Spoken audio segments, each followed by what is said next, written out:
Candyman. Alors, là, il y a autre chose, des BD sympas. Ah oui, rien à voir, regardez ça, bleu, blanc, rouge. Donc ça évoque bien évidemment la France, le drapeau français, et c'est les mystères de la 3e République, 4e République et 5e République, dus à la plume d'un certain Philippe Richel, et puis à chaque fois évidemment il y a un dessinateur différent qui est Pierre Vax pour le premier, pour les mystères de la 3e République, Alfio Buscaglia pour le 2e et François Ravard pour le 3e, et ça s'est paru chez Glénat, donc cette série de bandes dessinées qui est très bien faite et qui nous montre que les rapports, enfin le rapport on peut dire entre la politique et le polar ou le thriller est souvent assez étroit. Et on nous raconte à chaque fois effectivement un fait de cette République qui a donné lieu à une enquête, vraiment une enquête de police et qui débouche sur vraiment une enquête à la Sherlock Holmes, quoi. Dans le premier, c'est le directeur d'un journal qui s'appelle La Vérité, qui était un journal absolument anti-républicain, Lucien Fabre, qui est abattu en 1937. Donc l'enquête se dirige bien entendu vers le Front populaire qui avait interdit les ligues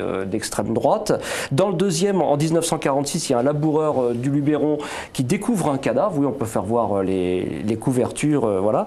Et donc, on identifie assez rapidement que c'est le cadavre d'un résistant communiste. Quelques jours plus tard, il y a le commissaire de police en charge de l'enquête qui est invité à aller un petit peu plus loin dans son investigation et il découvre un véritable charnier. Donc, une deuxième fois, on s'oriente vers les milieux qui se prêtent plus à ce genre de choses, à savoir c'était la Gestapo française, quoi. Enfin, les collaborateurs de la Gestapo française. Dans le troisième tome, en 1959, cette fois, c'est un jeune homme de bonne famille qui s'appelle Luc Chevalier, qui est assassiné par deux hommes, qui lui piquent sa mallette et qui partent après avec lui. Et puis là, l'enquête s'oriente vers le FLN en métropole. Donc c'est les mystères de la 3e, 4e et 5e République et c'est sorti aux éditions Glénat. Ça aussi, elle se procure.